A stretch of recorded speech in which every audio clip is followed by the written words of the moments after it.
to intervene in the serious grudge. The problem started when a loser named Steve got a call, was his last reprieve. Steve ran a house, ill repute, but his lady split with the loot. He was not ready to rock and not ready to jam, but when the phone rang, it was Ed McMahon. You see me on TV and you know who I am. I've called to lay 10 million in your hands. Hit it.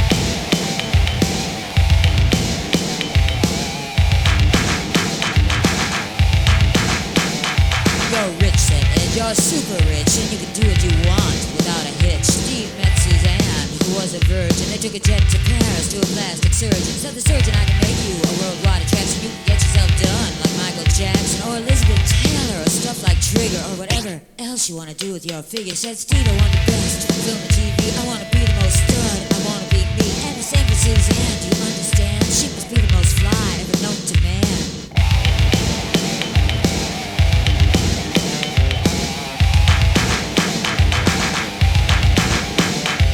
Digital sampler, the sample the best. They created composites that outdid the rest. A model for Steve and one for Suzanne. Superior beings, true meta-humans. And for 2 long weeks they were under the knife. The surgeon worked days and into the night. Susan's breasts were enlarged, her stomach was flat. New DNA, skin smooth as satin. Steve's muscle made Schwarzenegger look like a wimp. And on Steve's manhood the doc did not skim. Injected, implanted, the results did astound. It turned out so large and they dragged on the ground.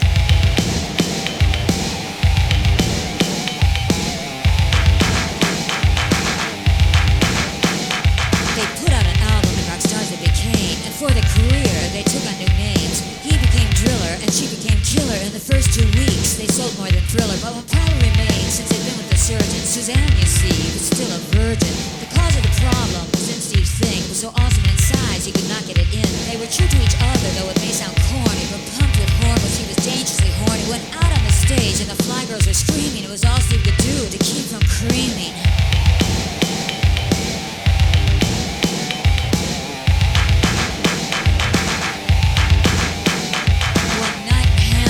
Time for me. A fly girl jumped stage and delivered a treat. She ripped off her shirt, began dancing around. Security had to wrestle her to the ground. It's already too late. Steven busted his trousers. The cops arrived with some Doberman Bowsers. The crowd screamed at Steve. They never seen such a sight. The whole place erupted in a terrible fight. When the dust cleared, things were real tense. Steve's brain was now clouded. He was acting real dense. With all his money, he owned some nuclear weapons. He now stood poised with his hand on a button. The politicians all were in an uproar. Most were afraid Steve would start the next war. Without some good thinking, the world would be doomed. The surgeon raised Socrates and Plato from the tomb. With Eva Gabor and Judge Wapner too, they all flew to Hamburg to see what they could do. With steroids and hormones and tranquilizer guns, they pulled out the stops and ended Steve's run. Suzanne was upset, but helped by the surgeon. By all reports, she's no longer a virgin. She got a job in his lab, at first as a cover, but one thing led to another, and now she's his lover. She's shaking.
When you're up, you're up, and when you're down, you're down. When you're up, you're up, and when you're down, you're down. Do you mash potatoes? Do you do that twist? Do you like to get down? Do you do it like this? When it's that Chantal, if you could taste her, yeah. She said it's sweet and good, and you know you can.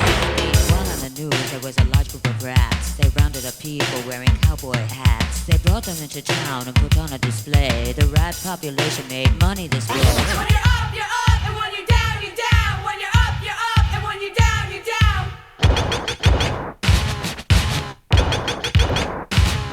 When you're up, you're up, and when you're down, you're down. When you're up, you're up, and when you're down, you're down.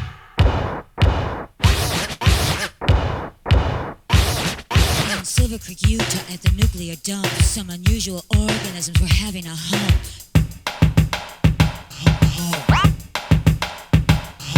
They lived in a hole under the ground, and tourists would come from miles around to watch a Silver Creek geyser explode in the air. They brought their Instamatics, there were plenty of chairs, but what they thought was water, pure and immaculate, shot from these organisms was really ejaculate. Unknown to the tourists, some always got on their clothing. Of course, if they'd known, the state had been filled with loathing. Tens of thousands were infected each year with the strain. Of course, it invaded and took over their brains. To the outside world, they appeared like good nationals, although on the inside they were not really rational. Normal by day, deviant by dark. They set up groups to open Silver Creek theme parks. By the thousands they spread across the whole USA. Ejaculate guys are spreading mutant DNA. Ejaculate guys are spreading mutant DNA.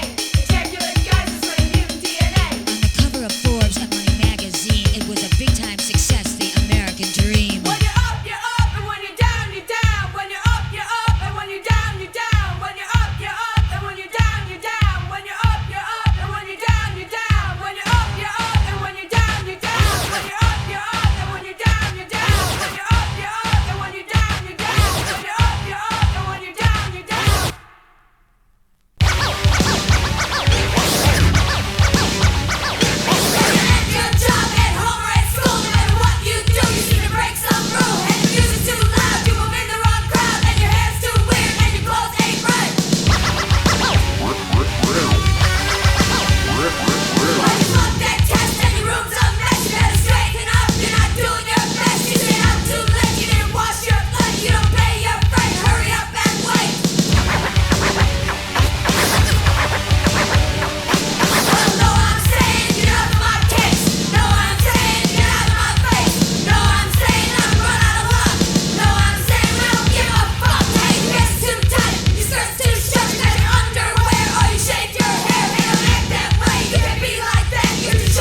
train. Where the IRT was squeezed into Times Square into 100 dBs, but it wasn't Times Square, it didn't look the same. I looked at the platform trying to catch the name, and a voice on the speaker said, "Last stop." But when I got off, I was arrested by some cops. They said, "You're not getting off, you gotta go for a ride." I got back on, but things had changed inside. It was all painted gold and piles of flowers on trays. Jimi Hendrix was there playing Purple Haze. They put incense so thick it was making me giddy. On the back door with an Uzi as a Gordon Liddy. Through the hot damn tunnel we shot at high speed. The noise was so loud my ears started to bleed. Then all of a sudden they started playing Tchaikovsky. 3 guys in riot gear came in and got me.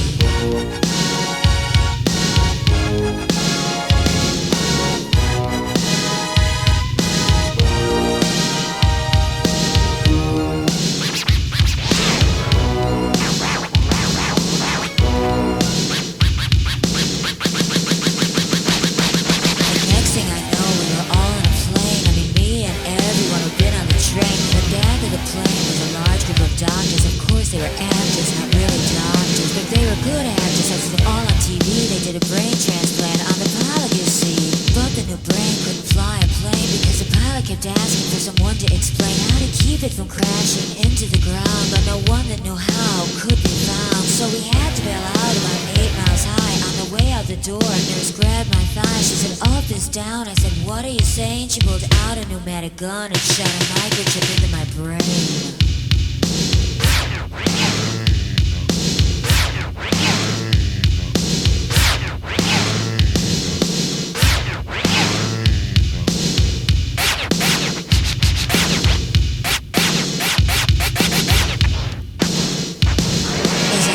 Door and began to drop. The wind brushed up on me and I thought my heart stopped. The microchip kicked in. They showed a film in my head. It was moving real fast. I couldn't hear what they said. I saw primates or something. They were half human apes. They hunted and gathered on the great landscape. And as I fell faster and faster to earth, the film speeded up for all it was worth. And apes grew food and granite was milled. And slaves built cities and thousands were killed. Great empires were built like never seen before. Superstition and bloodshed lost greed and war. Their numbers grew and grew as they spread across the planet. Guillotine, crucify and swallow everything that's on us. Speeding downwards towards the earth. I thought about the plane. Did I have a parachute or was this all insane? Hurling faster towards the point of no return. Up in the air I saw the plane at night explode and burn. The film was going faster, now it all blurred into one. Famine, Nazis, genocide, 5 billion men strong. Then for no apparent reason, the film it all went blank. I was on the IRT, crowded loud, it stank. We pulled into Times Square where I started out. The voice on the speaker said, "Everybody out."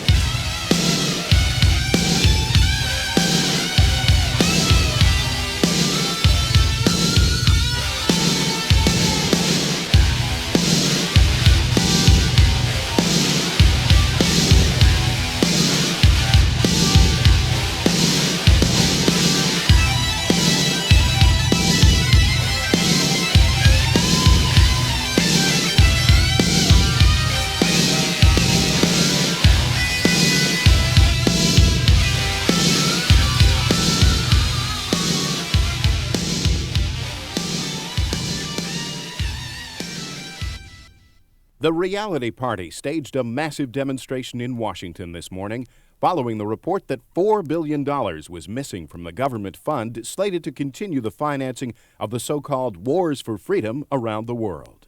The Reality Party claims that the wars are non-existent and are only digitally synthesized. The government claims the missing money never existed and is therefore not missing. The Reality Party's major claim is that the president himself is merely a synthesized composite created through digital sampling. They point out that no American president has been seen in person for 12 years and allege that Americans are electing non-existent people. Your weave and your voice is dumb. They fix it in the mix of your lines on flow. It's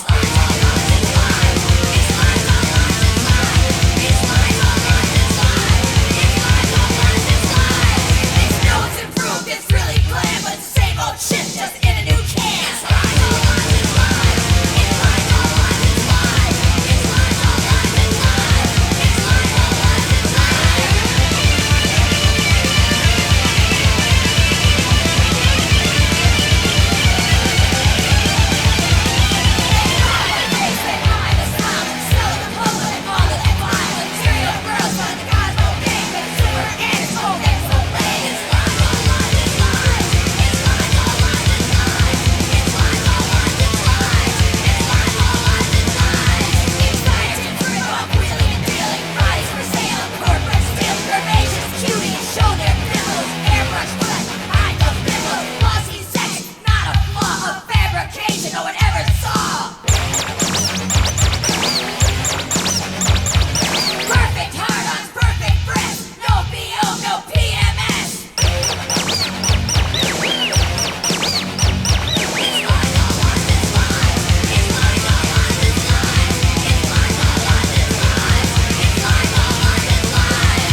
We did not, repeat, did not trade weapons or anything else for hostages, nor will we.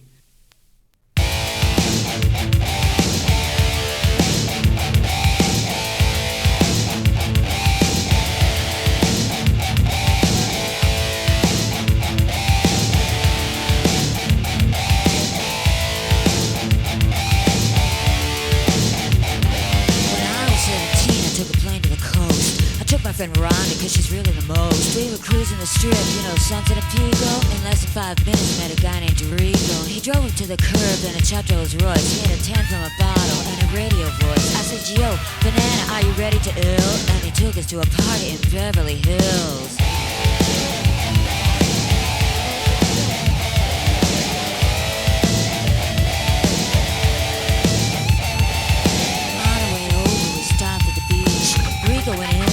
Named Leach. Robin was cooking, he was ready to go. He said, didn't I meet you in Monte Carlo? When we got to the party, the butler opened the door, and I knew that I'd seen him somewhere before. It was Shirley MacLaine, dressed up as a man. She said, Om Shanti, welcome to La La Land.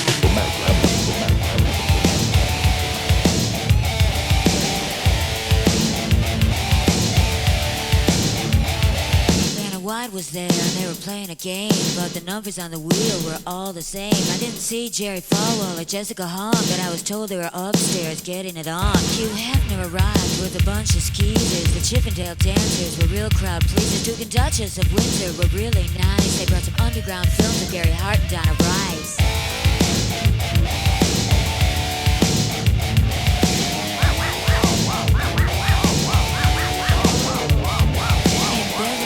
They refused to be beat, so it was chicken McNuggets, all you can eat. The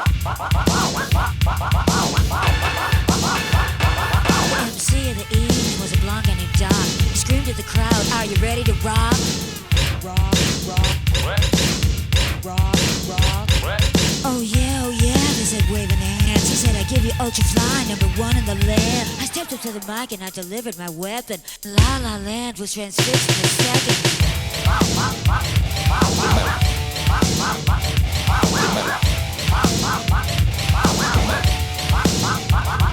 From Frisco to Tijuana, they were feeling their jam, and those that felt it know I am what I am. I'll deliver so heavy like no other assault. I beat the earthquake meters on the San Andreas Fault. When morning came, we were still going strong, but our flight left at noon. I had to break from the throng. Mary Hart was screaming out of sight, out of sight. They were shooting the party for entertainment tonight. They wanted me to stay and go host the show, but I had a jam at MIC and I had to go. Besides, it ain't my thing to be a co-host, and that's the story of my first trip to the coast.